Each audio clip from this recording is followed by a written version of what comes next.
panel of the day, well, not of the day, sorry. It's last panel of the morning. I don't want you all leaving. Last panel of the morning before we break. It's such a critical one.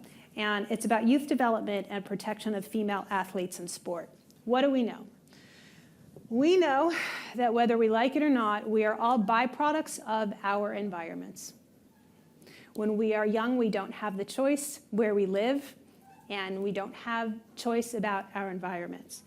And why I'm asking is because we have seen an environment in sports that media has brought to light about physical, sexual, mental, and emotional abuse of athletes. Why?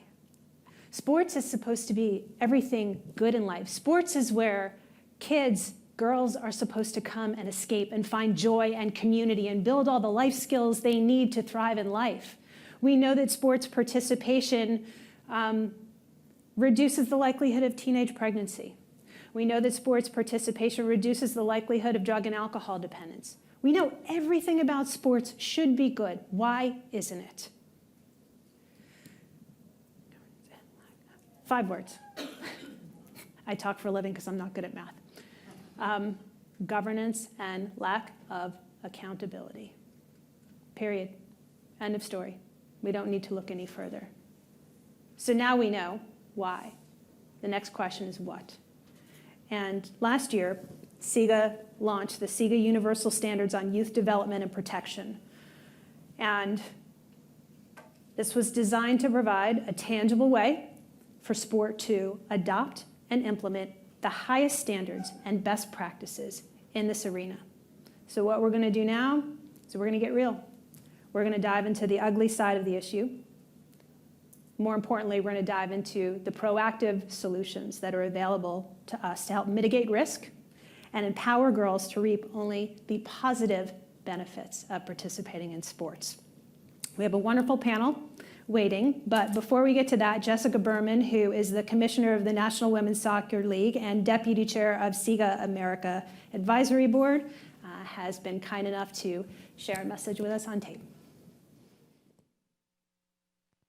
I'm delighted to be here with you today, and I wish I could be with you in person, but I know from looking at the agenda, you all are having and are going to have an incredible day of learning and networking, and I'm just excited to be with you virtually and want to welcome you on behalf of SiGA to the summit focused on female leadership in sport, sponsored by MasterCard, our shared partner, and very excited for you all to be with us today. I've been serving as the Vice Chairman of the North American Advisory Board for SiGA for the last several years. And the reason I got involved with SiGA is because of their demonstrated experience and leadership around the importance of minimum standards in the areas of governance and integrity. And in my role as commissioner of the NWSL, we've experienced firsthand how important these topics are for the build and the growth of any professional league or team in sports. When I got involved with SiGA, I was the deputy commissioner of the National Lacrosse League.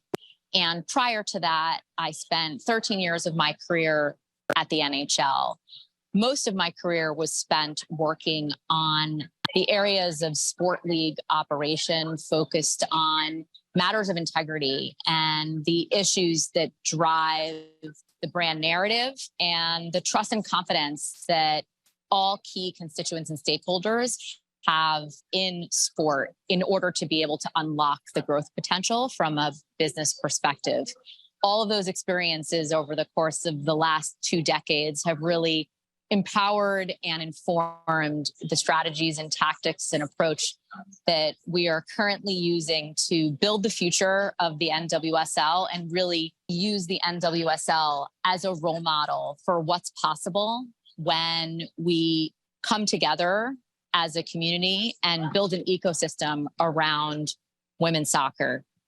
We are so excited for the upcoming season, which kicks off on March 25th And we will be, as a league, infusing all of the standards of integrity and governance that we have learned through experience over the last several years, and layering onto that very strong foundation all of the excitement to celebrate the athleticism of incredible athletes and bring joy to our fans and to our communities.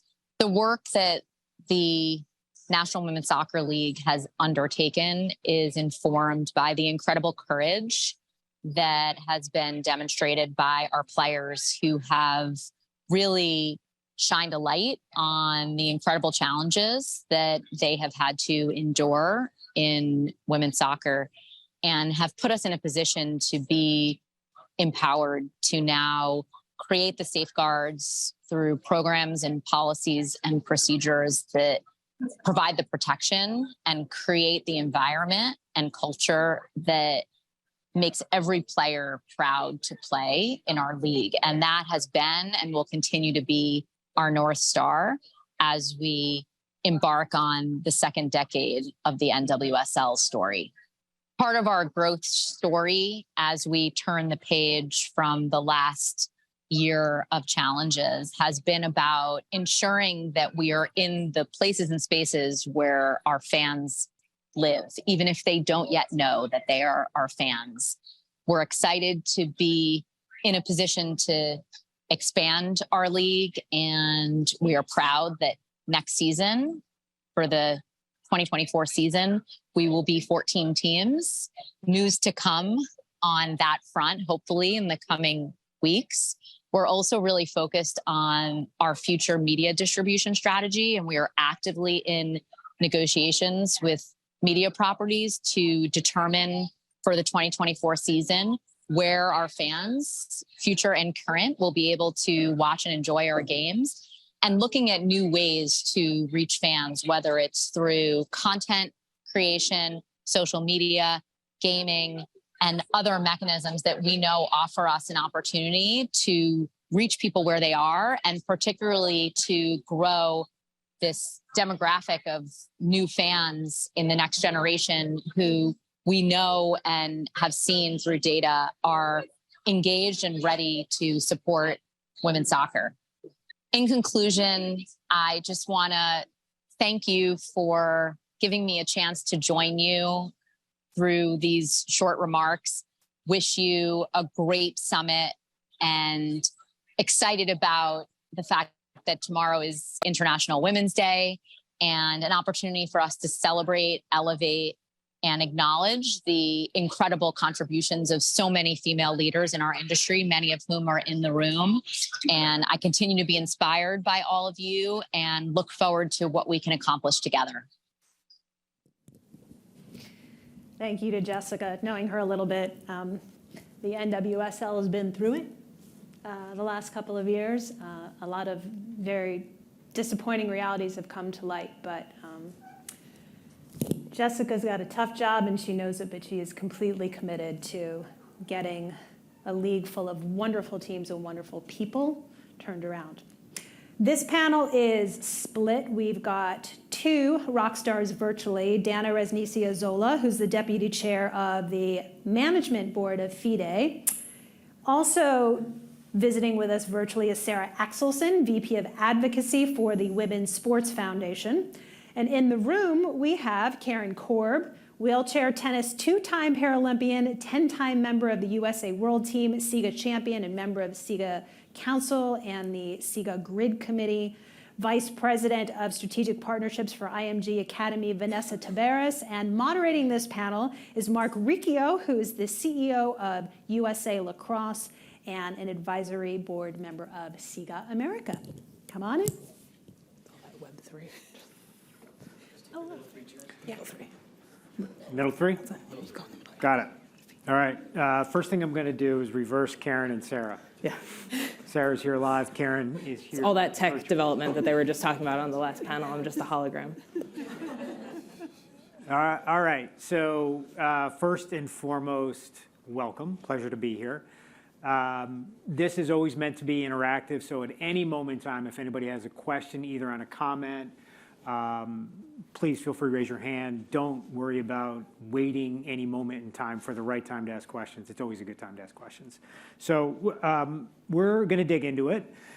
We had a little prep session late last week, so you might hear us reference, based off of our previous conversations, and that's really what that is referencing. So let's jump into it. And just in terms of, and this is going to open up to the entire panel, is how do we ensure safe spaces from physical harm? And we'll get to the mental in a bit, but physical harm during sports. And we'll just go right across the board. How do we want to integrate our friends on that? We'll go live first, and then we'll go virtual for this round. I think it comes down to, Jessica mentioned it, right? It's the programs, policies, procedures, really making sure that the systems are in place to protect athletes and that those systems are enforced and that folks are aware of it, right? Like, it doesn't help to have systems in place if those policies aren't followed, if people aren't aware of what their rights are. So really making sure that we're looking at it as a holistic. It doesn't help to just have a law on the books or a program in place if it's not actually being enforced or followed. And so I think that that's one of the big things that we can do, is really pay attention holistically to how we're addressing abuse in sports. I think specific to the physical question too, and talking about youth sports in particular, recognizing that the development of these athletes is at a different place than professional sports or even collegiate sports. So treating youth sports from a physical protection standpoint differently than we think about sport at the highest level, right? So the development of sport-specific rules, guidelines informed by research, I think has been important. I've worked over my career with several different youth sports organizations, and again, informed by different sport delivery. Baseball different than lacrosse, different than football in terms of the physical impact, and making sure that the programs, the rules and regulations, and the people in charge of making sure that's enforced have the right training specific to not just the age demographic, but also the sport. For sure. Karen, we'll go to you first. You've got a unique perspective, certainly from able-bodied and disabled athlete perspective. Love to hear your take on, safe spaces from physical harm. Yeah, thanks, Mark. First, I just want to say thank you for the opportunity to be here with you all, and thank you, Manuel and Katie and Nuno and the entire team at SiGA for making this possible. It's an incredibly important summit and this conversation especially. When you're talking about disabled people or disabled youth and non-disabled youth, there are many, many similarities, and we get to solutions in possibly different ways, because so much of what people with disabilities are working through are the inherent barriers that are the primary. How do you even get to the policy when you're not even invited into the conversation? So those of us who do this work, if you are a professional with a disability, for me, it is the accountability piece. What is it in my lane that I am very privileged to have? What is it that I don't know? The accountability piece, I know on the last panel, she talked about that. We are incredibly reluctant to be honest with ourselves about where we are lacking the information, because we often think we know everything. And we also must be deeply aware that we are white. I'm a white woman. And you need to say that out loud. And I'm accountable for so many of these systemic issues. So how do I dismantle them before I come and give everyone else advice? What is my learning and unlearning? So the accountability piece, and everything that everyone else said as well, is where I think we should start in this process. Thank you. Dana. Yes, first of all, I would also like to thank you for this great opportunity to be part of this distinguished panel and part of this very important discussion. Coming from the male-dominated sports as chess is, I think one of the first issues in place, there is It is acknowledgement of the problem as it is, and then tackling it. If you do not acknowledge it, you miss this great opportunity to put the policies in place and implement those. So in our case, it is just now the momentum, then the issue and the problems have been acknowledged, and now it's the great task for us to first, I guess, put the policies in place. Secondly, to increase the awareness. I do agree with the argument that even if you have the best guidelines, the best strategies, the best ethic codes in place, but people do not know them and do not implement them and do not understand why they are there, it would not help a lot. So training the federations, the members, is of vital importance. And then last but not least, I think that it is also very important to build the reputation of your organization as well.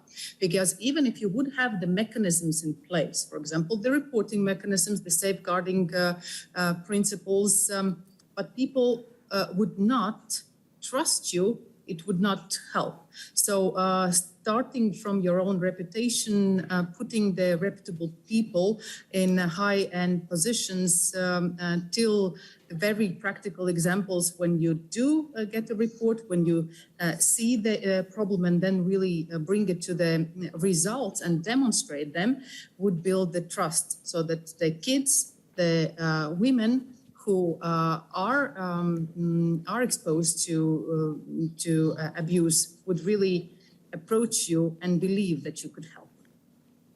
Thank you. So some takeaways there, some common themes. One, having the right policies, procedures in place, so AKA good governance. But real key takeaways: awareness, honesty, accountability, trust. And if you look at the athlete experience, you've got the athlete, of course, you have coaches, you have parents, in particular, in that process. You have physical abuse, you have mental abuse. So let's start from a parental perspective, and let's start with online first, maybe in reverse order, Dana, just in terms of what responsibility does the parent play in these areas of awareness, honesty, accountability, and trust? And what are some things that you have seen that have been helpful in terms of either resources or education for parents around both mental and physical athlete experience? You know, when you think about the responsibilities of the parents, I think what is to be understood that they also have to be educated. That you know, sports is of course about the great achievements, but it shouldn't become the main goal of educating the kid, raising the champion. So the mental health and the balance between the sportive life and the quality life of the kid is very important. So this is something that we have been putting much attention to in our policies lately. We do have several talent academies where for years we've been training the kids only to play chess, only to become the better players. But now we've understood, and that is actually a lot of irresponsibility on our side, not only to teach them to become the better players, but also to become the better personalities. And a large duty in our hands is actually to work with the parents. So what we are doing, we are now including in our programs the training of the parents. So telling how important it is to balance the private life and the social and emotional well-being of their kids with their ambition to become the champions. But I would also like to emphasize that it is of vital importance to make them aware of their rights. The parents should know what the instruments are in place if they see that there is a potential abuse there, how the international organization could help in case they see that they cannot get any protection at the national level. And it is also the duty of the international organization to understand actually what is their role in the national legislation. Because quite often the international organizations limit themselves to the ethical and disciplinary codes of theirs, If they get some report, they take the action, probably penalizing a coach or a trainer or an arbiter, but that's it. They do not pursue further the case. They do not engage in getting the protection put in place at the national level, advising on what the rights of the kid, what the rights of the women, what the rights of the parents are, how to protect them at the national level through the criminal proceedings, for example. Thank you. Karen, I'd love for you to get some perspective on what you have seen around parental obligations and some of the best practices and resources for parents in this topic. Yeah, thank you, Mark. I echo Dana's focus. One of the things that parents, especially parents of disabled children, are unaware of is what their rights are. So the primary is know what those laws are that are going to protect your children. Here in the States, we have national legislation on anti-bullying, and we have an extensive list of what is not acceptable here. We also have the United States Center for Safe Sport, which has a wealth of knowledge. And we have our national governing bodies of sport that I would like to believe are educated in prevention of abuse. The responsibility is very much on our shoulders, the educators, administrators, and not necessarily on the parent. I'm saying, and that might sound a little bit confusing, sometimes when you have a child with a disability, there is an additional factor. You're trying to keep your child alive. Let's start with that. And you're not necessarily concerned about a lot of other things.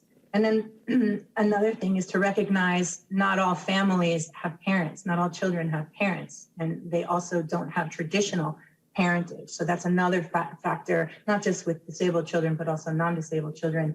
And then knowing, what are your children's rights? Disabled children, you have a right to a free, accessible education. You have the right to an accessible location. And these are all things that are part of the dynamics of the education piece that so often those of us with physical disabilities who are in positions of leadership can educate or create the programming around the education. It's not just enough. Awareness is not where it's at. That is just like the dirt under my fingernail. And yeah, perhaps that's where it starts. But if we are not having strategies for implementation, even including our parents in these discussions, and more so including our children in these discussions, then that's what's going to facilitate the change. Great points. I want to shift gears a bit just in terms of society, external expectations, external resources. And we'll go to the crew in the room here.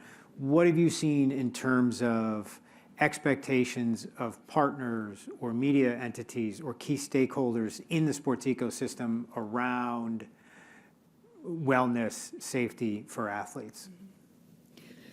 I would start I think they're connected, so I don't want to lose that thought, but thinking about the parents from the space that I sit, Karen and Dana's perspective is so valuable in our role, and I think this is why they're connected. At the youth sports space in this country, I think it's become so expectation heavy, and parents play a huge role in that. So the education of parents about the optimal outcomes of youth sports, and that not every child is going to be the next professional athlete, and that not every child is going to be able to buy their mom a house or live the dream that they're seeing on TV, but that there is so much more that the child and the family can benefit from through the youth sports and even through the further, into collegiate sport levels. The NCAA has used that tagline for so many years about how, most of these kids are going pro in something other than sports, right? And so reinforcing and finding creative ways to get buy-in from parents about how important those collective outcomes are, and not just the ultimate sort of thing that we've put a bow on, I think at the top level is incredibly important. And for organizations like mine, leaning on the work that organizations like Sarah's have done in terms of giving us those tools to educate parents and talk to them about these things, because there's a huge amount of pressure on all families as it relates to this development. So I would say that I think part of that what I'm seeing from brands, and I sit in more of a commercial role working with partners in the youth sports space and now at IMG in this sort of high school pathway to college space, is reinforcing some of the things that made sport so important to our culture and our society, right? Gatorade is a big partner of ours, and their current campaign is about sport is supposed to be fun, right? Fun and fundamentals. And so how do we get back to the notion that, sure, there are heavy expectations, economic implications for a lot of families and the outcomes of these student athletes and kids, but at the heart of it, giving access to kids and families to this type of programming with that spirit in mind will create more positive outcomes than just a one sort of track to success. Yeah, and I think to build on that, right, we have research at the Women's Sports Foundation that really shows that to keep kids, to keep girls especially in sports, it's at the youth level, it's about making sports fun, right? It's not about the super intense coach who's focused on the win-loss. It's about making sports fun for girls, for kids, to really instill the love of sports at that young age, right? And have those coach role models who can teach them the skills, but in a way that isn't creating the cutthroat culture, putting a value on a college scholarship that may or may not come in 15 years, right?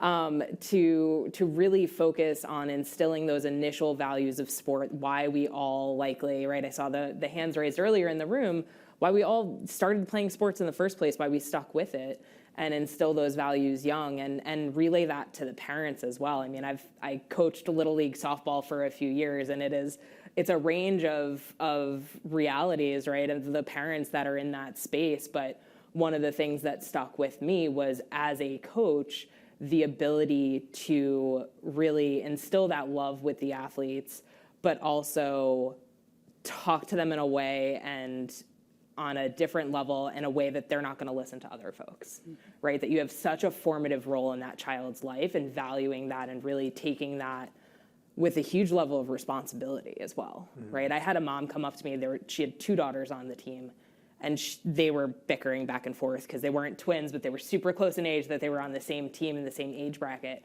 She was like, they're going to listen to you differently than they will listen to me, right? And it was in that moment that I understood the amount of power and influence, and that's just 9 and 10-year-old girls' Little League, right? And you can imagine how that translates as you get into more competitive spaces, as you get into bigger roles and bigger teams, that really understanding that as a coach, understanding that as parents, right, to really focus on the love of the game, especially at the youth level, is really just so important. And the role that a coach has in that child's life, I think, cannot be overstated.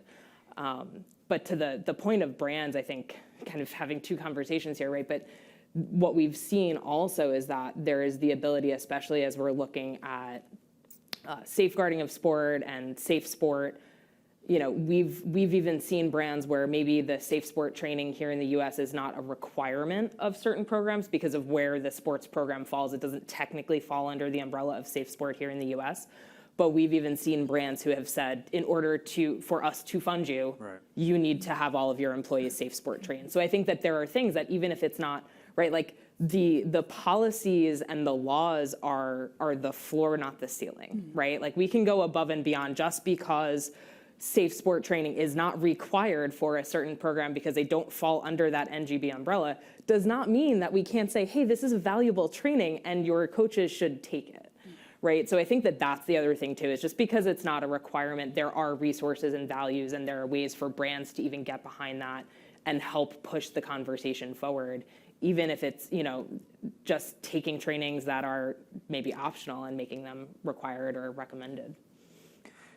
Lots of places we could go with that, particularly on the coaching side. But one of the things that I did want to make sure that we spend time with is really understanding stress, mental health, and awareness in the context of sport and social media, and what organizations can do, or things that this panel has seen organizations do to incentivize that conversation and that safe space around the impact of sport pressure and the both positive and negative effects of social media. So I'll begin, Karen, possibly with you. Are there examples and or resources and or benefits that you've seen around the awareness of mental health and wellness with youth in sport, and particularly the social media and its impact?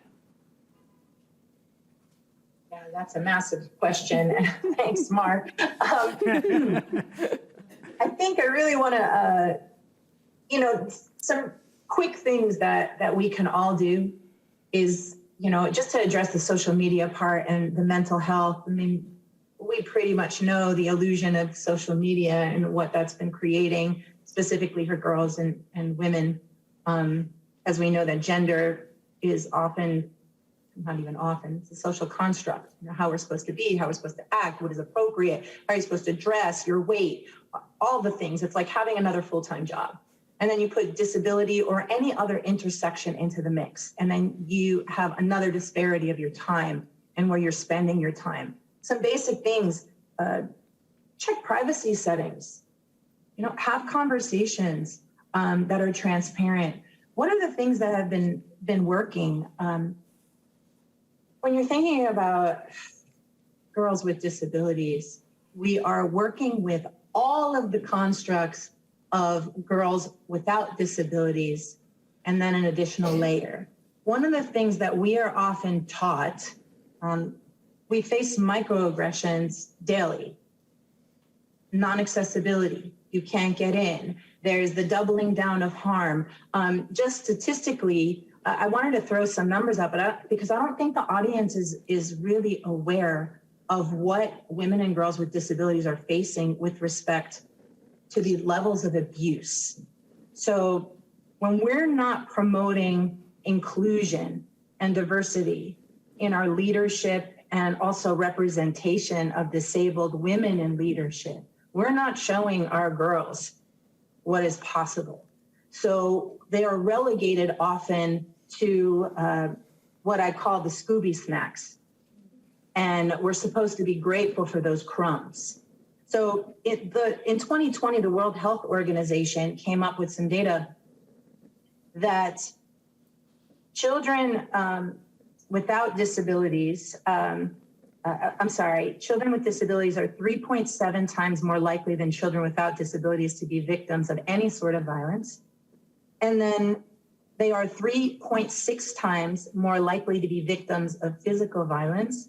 And then they're three times more likely to be victims of sexual violence.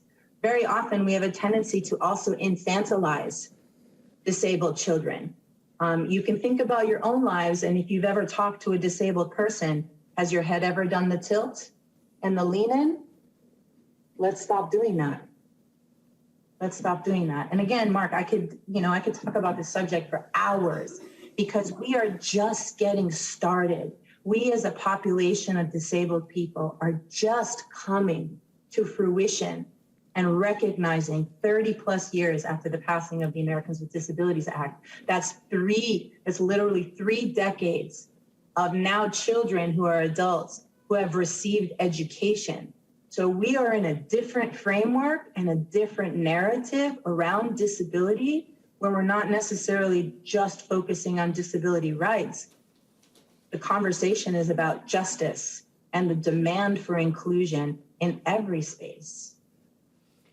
Thank you. I mean, obviously you can sense the passionate advocacy there, and inclusion being such an important element to that. Dana, I would like to follow up on that in terms of inclusion and in terms of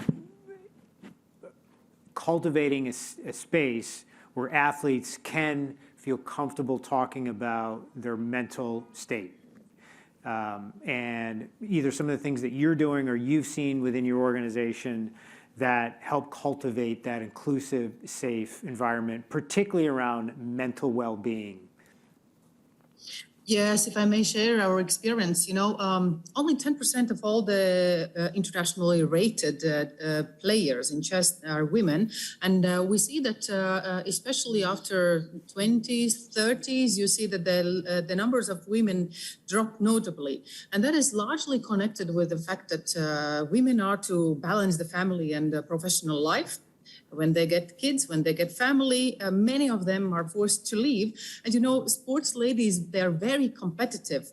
And then quite often we have seen that they tend to believe that if I cannot be at the very top, I'm not needed in the sports environment, which is not truth. We want to show them that the sports world, it is so much more than being just a professional sportsman. There's so many professions besides that. You can become a trainer, you can become an arbiter, you can become a sports photographer, opinion leader, manager at your international organization. And this is something that we've put much emphasis on while advocating women to come into the chess world and stay there. Last year was announced the Year of the Women in Chess. And we launched a special initiative, actually online training for those ladies who've quit chess, hopefully for a while, and we want to get them back, telling them these success stories of combining the professional and family life, talking about the mental health, giving them information, boosting their self-confidence so that they feel welcome and needed. And there are some success stories I'm very happy about. So this is something that we will for sure continue. We see that quite often at the national level, this part is missing. They're pushed for getting only the medals, for reaching for the highest goals, but not that often their trainers, their officials think about their emotional welfare. We will do. Thank you. We've got a few minutes left, and before I ask any additional questions, I would like to check with the audience to see if anybody has either a new question or a follow-up to anything we've discussed. Yes. Hi, it's been a really interesting conversation, and one of the things that has come up a couple times is the educational value of sport, but also the ways in which that's not necessarily what's emphasized.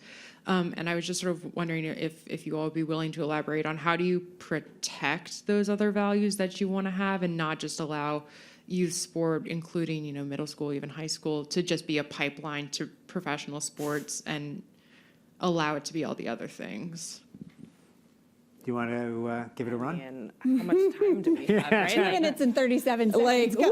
I think that's part of what all of us are trying to work towards, right? And trying to figure out. I don't think we have the answer to that, but we know that the professionalization of sports, of youth sports in particular, right, is a concern. And you can see it on the horizon with the changes to college sports as well, that there's change to the collegiate model on the horizon, and what is that going to do for broad-based sports programming overall at colleges? And again, right, like I was a college athlete, but I played D3. I wasn't going to the Olympics, but did I get some educational benefits of just the lessons learned of competing on that scale, for the time commitment that it took to balance a part-time job, full-time college, full-time sports? You learn things, whether or not you're playing at the most elite scale. So I think, it's the work that we as the Women's Sports Foundation need to continue doing, the research that we need to continue producing to make the case for it, right? And giving the backup for folks to make that argument, to have those conversations, and investing in our community, youth sports programming, so it doesn't all go into that privatization where it's pay-to-play model, and then who's losing out, right? And it's the kids who can't afford to play, and that gets into a lot of other pieces and factors into this, and we want as many kids as possible to have access to those lifelong benefits. So final 60 seconds. No, I was just going to say, I think it was Dana that referenced it earlier, but trying as organizations to keep bringing back to that message of we're not trying, or our mission is not explicitly to create the future best chess player or the future best football star or baseball player, whatever it is, but to surround these kids through the opportunities that we have with the tools, the programming, the resources to make them better, more well-rounded people, is keeping that at the center of conversations. It's about outcomes that create the future leaders in corporate America, the future leaders in advocacy work and politics that make change that ultimately, feeds back into the system of youth sports. So it is a tough thing to continue to remind ourselves, but I think it's the responsibility of all folks within this space is to keep bringing that back to the forefront of the conversation. Well, the first thing I'd like to do is thank the panelists for their advocacy, their dedication, and commitment to sport, and particularly youth sport. I will leave you as we wrap up with a couple of takeaways. One, awareness, honesty, accountability, and trust. And drive those home. Good governance matters. And as individuals that are responsible for sport, and particularly youth sport, we all have an obligation to keep asking questions. I talk to our head of athlete protection all the time, and she says consistently, don't take the first answer. Just keep asking questions on behalf of that young athlete that you are entrusted with. And so with that, thank you to everyone. Thank you to the audience. Thank you to those online. Appreciate it. And great job. Thank you. Wonderfully enlightening. Mark, thank you to you and to all of our panelists. We had a really open and honest and vulnerable discussion about where we are and where we want to get. I will say 3 letters to all of you, in-house and online, CTA. This is your call to action. All of these conversations are critical, but they don't matter if they only stay in this room. I would encourage you and implore you and hopefully inspire you to take everything that you have heard and learned about today and put it in your mental pocket and take it with you. And just be mindful of the reality that we all have the ability, both individually and collectively, to inspire change. So CTA, call to action. Thank you so much. Quick thank you to Emmanuel and Katie for inviting me to be involved in this, trying to help orchestrate these incredible conversations, to Ali and Susan and the entire MasterCard team for taking the torch and running with it, because without their support and their funding, this would not be possible. One more gentle plug to donate to support SiGA's Global Mentorship Program. We're in need of money and resources and mentors, and hopefully with all of that, many more mentees will be beneficiaries. I'm going to be around for lunch. Clearly, I'm very passionate about all of this stuff. Please come say hello. Thank you again for being here. Lunch, I believe, will be an hour, so we're going to start back up with the afternoon session at 2 o'clock or 1400 hours for those of you who are on military time in other places across the world. And Nicole Jeter-West, who is the CEO of Underdog Ventures, will be taking over as your afternoon MC. Thank you so much for your time and your passion.